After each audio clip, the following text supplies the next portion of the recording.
Oke, selamat pagi ya. Kita mau mereview orderan yang masuk untuk Honda CR-V Gen 2 ya. Jadi ini foto depan mobilnya, ini diorder melalui Shopee tahun 2005 ya. Tipenya adalah H4 dan ini belum versi facelift ya.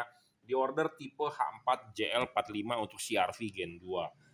Untuk Anda yang sudah order, kirimkan foto depan mobilnya ya. Tujuannya apa? Supaya kita bisa setting dan kita bisa kalibrasi semaksimal mungkin. Ya, apa yang dikalibrasi nanti kita akan bahas ya. Nah, ini kita perkenalkan dulu, ini adalah produk dari Juragan Lampu ya, Jungki Wenas. Tipe LED ini adalah H4 JL45. Ini adalah produk terbaik yang kita punya. Ya, dia tanpa driver, driverless, tinggal colok soket ya, kabel sudah dirajut oleh nilon. Versi ini sudah merupakan upgrade dari versi lama yang tipe Cree XHP 50 second generation. Apa yang di-upgrade adalah chipnya. Untuk bagian low beam kita ganti menggunakan chip otomotif. Tujuannya apa? Kita mengejar cut off dan anatomi 1:1 dengan halogen. Ya. Wattnya di-upgrade, drivernya menjadi 45 watt, yang versi dulu 30 watt, jadi naik 50%. Ya, jadi lebih terang. Bodi material baru untuk lebih cepat melepas panas. Yang dulu adalah warnanya abu-abu, ya sekarang versi upgrade jadi menggunakan hybrid chip antara bagian low beam dengan high beam. Yang high beam kita tetap pertahankan XHP 50 second generation. Ya, 5500 Kelvin jadi masih tembus hujan ya LED ini. Ini untuk bagian lampu low beamnya dan ini untuk high beamnya ya. 45 watt dan dia real. Kenapa sih saya tidak mau menjual atau bukan banyak mempromosikan LED yang wattnya lebih besar? Memang watt lebih besar makin terang, tetapi resikonya adalah makin cepat rusak, umur makin pendek. Anda boleh percaya omongan saya, Anda tidak percaya juga nggak masalah. Yang penting pedagang mah udah dapat duit. Yang penting udah dapat duit ya, kalau rusak ya urusan Anda kan nanti seperti itu. Ya, saya lebih menyarankan Anda belilah LED yang wattnya di bawah 55. Ya, kenapa? Saya sendiri pemakai, saya sendiri punya mobil, saya sendiri juga pakai. Ya, kita pakai sendiri wattnya besar. Memang terang di awalnya saja. Ya, awalnya saja terang, tetapi kebanyakan Anda setelah pakai 1-2 bulan dia meredup. Kenapa? Karena umurnya pendek. Nah, lebih baik Anda membeli watt yang di bawah 55 tetapi Anda bisa pakai jangka panjang. Ya, Anda boleh percaya omongan saya, Anda tidak percaya juga nggak masalah karena uang Anda. Ya, tetapi kalau Anda mau bisa beli LED yang bisa lifetime-nya tinggi, ya ini, ya. Oke. Tanpa driver dia driverless, jadi tanpa drivernya di dalam. Ini LED bisa adjustable jam 11, 11.30, 11.45 dan jam 12. Bayangan gelap bisa digeser karena ini bisa adjustable. Ya, tidak storing, tidak mengganggu radio mobil Anda, tidak mengganggu kerja elektronik mobil Anda. LED ini real 45 watt, tidak ngedrop. Ya, tidak storing. Sekali lagi saya ulang, penting karena namanya mobil Honda itu sensitif sama yang namanya kelistrikan. Oke, kita mengejar anatomi 1:1 dengan halogen. Ini adalah halogen H4 mobil Anda yang kita pecahkan. Anda lihat filamen bagian lampu dekat itu adalah memanjang. Nah, makanya kita ganti chipnya menggunakan chip yang memanjang bukan melebar. Ya, LED ini memiliki payung. Payung ini adalah anatominya 1:1 dengan halogen. Ya, banyak LED H4 di pasaran anatominya tidak 1:1. Kenapa? Karena biasanya merupakan daging lebih dari bodi aluminiumnya, payungnya. Nah, yang seperti itu tidak bisa disetting, tidak bisa dikalibrasi. Sedangkan kalau ini kita bisa buka. Ada bautnya, kita bisa papas, kita bisa tekuk, kita bisa gerinda, kita bisa kikir.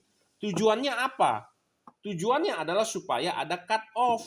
Cut off itu dibentuk dari mana? Cut off itu dibentuk dari payung. Ya, kalau Anda punya LED tanpa payung, anatomi tidak sama, pasti menyilaukan. Janganlah beli LED yang menyilaukan lawan arah. Ya, kenapa? Karena mengganggu orang lain. Prinsipnya Anda juga nggak mau diganggu kan? Jangan ganggu orang lain seperti itu. Ya, oke. Nah, kenapa saya kalau Anda sudah order, saya pasti selalu minta foto depan mobilnya, tujuannya adalah supaya untuk ini ada garis cut off tiap-tiap reflektor mobil. Ada garis potong cut off-nya. Nah, ini membentuk sudut. Sudutnya ini masing-masing mobil berbeda.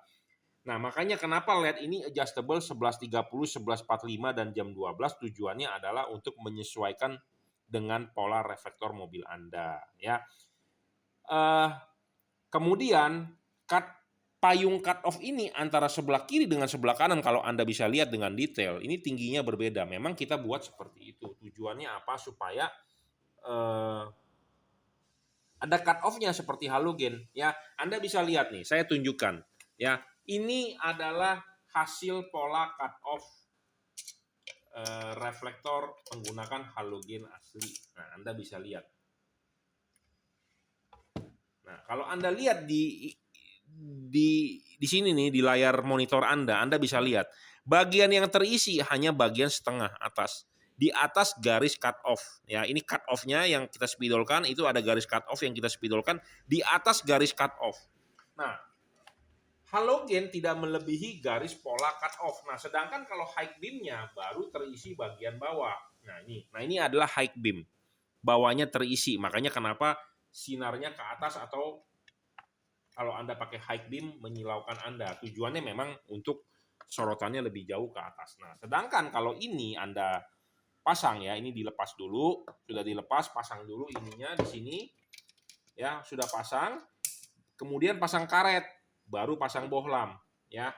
Nah, saya mendemokan tanpa karet, jadi ini dipasang. Nah, kita kasih lihat tujuannya. LED ini akan kita setting dan akan kita kalibrasi sesuai dengan pola reflektornya. Kita akan paskan, jangan sampai lebih, ya.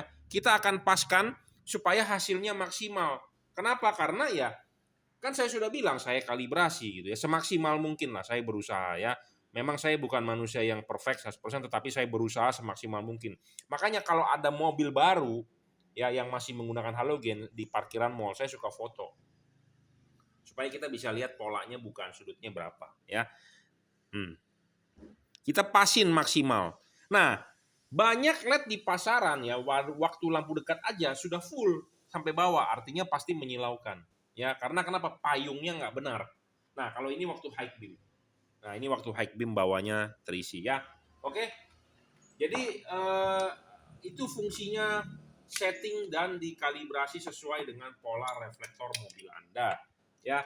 Jadi banyak LED di pasaran anatomi nggak sama, cut off pasti berantakan menyilaukan. Nah, pemasangan LED ini ya, ini kan bohlam Anda terima posisinya begini, Anda buka dulu, lepas ininya, klipkan seperti tadi, pasang karet. Nah, karet sudah terpasang, baru bohlam masuk. Nah, bohlam masuk ini masih terlihat heatsink. Artinya apa? Kipas angin berputar, angin bisa meniup, dia akan keluar dari celah heatsink. Banyak sekali ya LED di pasaran tanpa heatsink, artinya akan langsung terbungkus oleh karet. Jadi kipas angin berputar, angin tidak bisa meniup. Nah, itu artinya tidak ada pendinginan. Kalau tidak ada pendinginan, artinya tidak LED tersebut gampang rusak atau tewas, ya, seperti itu.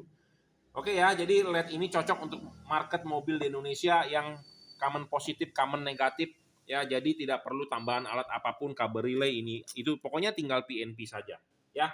Ini adalah produk dari Juragan Lampu Jungki Wenas, tipenya adalah JL45. Anda bisa order di Bukalapak, Tokopedia, dan Shopee. Silakan WhatsApp saya di 0898 269 3838, ya, untuk Honda CR-V generasi kedua, ya. Sebenarnya sih batok dalamnya sih sama dengan Honda Jazz, ya. Honda Jazz atau Honda City, ya, namanya juga mobil keluarga Honda, cuma beda di housing headlampnya saja. Polanya itu sama sebenarnya. Ya, terima kasih.